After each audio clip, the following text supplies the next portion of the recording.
Kayo po ba mga bossing ko ay makakita ng ganito mga bossing? Ito po, 'di ba, nagmula po ito sa karagatan mga bossing.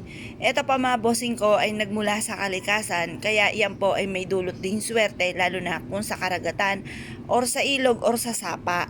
Kumuha kayo ng maliit na bato. Yan po mga bossing ko ay magdudulot sa inyo ng swerte kasi nagmula po yan sa tubig, tubig ay kasaganahan. Pwede nyo itong gamiting lucky charms mga bossing, kagaya ng na-share ko sa inyo, bawang at shell ang aking inilagay na kauna-unahan sa aking pitaka. At ako hindi makapaniwala sa mga blessing na dumating mga bossing.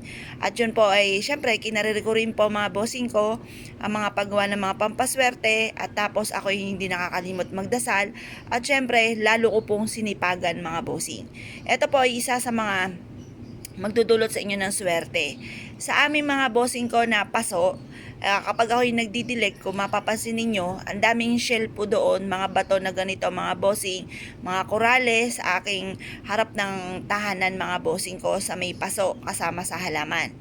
Ito po ay swerte mga bossing ko dahil ito po mga bossing ko ay nagmula sa kalikasan. Masaganang pamumuhay ang maaaring ibigay po nito mga bossing. Marami laging benta ang maaaring maibigay po nito. Kaya pwede rin po ito na ilagay sa inyo pong kaha. Swerte po ang dulot po nito dahil ito po ay isa sa mga nagbibigay ng tagumpay sa buhay mga bossing bukod sa ating sipag at tiyaga. Kung never pa kayo na meron pong ganito, subukan nyo lamang po tapos lalo kayong magsumigasig sa buhay. Baka sabihin po ninyo, bakit ganon? Magsisipag pa ako, meron na akong ganyan. Ito po isang kap lamang para tayo maging matagumpay. Ang numero 1 po niyan ay sipag at tiyaga. Kung may mga pagkakataon kasi mga bossing ko, kung mapapansin po ninyo, na masipag po kayo pero parang sa wala't wala ang inyong kasipagan, mag-isip ka na. Kailangan nyo ng mga pampaswerte. Kasi may mga ganon, hindi naman pugit masipag ka, iyayaman ka. Hindi po ganon mga bossing. Minsan may mga pagkakataon din na masipag ka na, madiskarte, ginawa na ang lahat pero parang lagi pa rin minamalas. Minsan nga napapaisip ka kung anong problema sa inyo, baka kayo sinumpa o ano man po.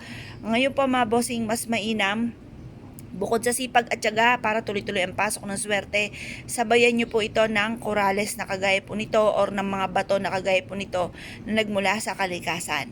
Ang dulot nito ay swerte. Basta i-mindset nyo na nasimulan ito ng tagumpay po ninyo. Hindi na kayo lagi mamumblema tungkol sa pera. Ito po tungkol sa usapin ng pera po ito. Yung mga nagmula sa kalikasan mga bossing.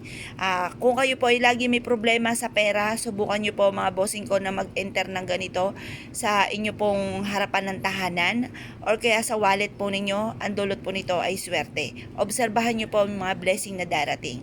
Kaya kung kayo po naniniwala at naisyo po itong gawin ay siya mga bossing, good luck po sa inyo po lahat.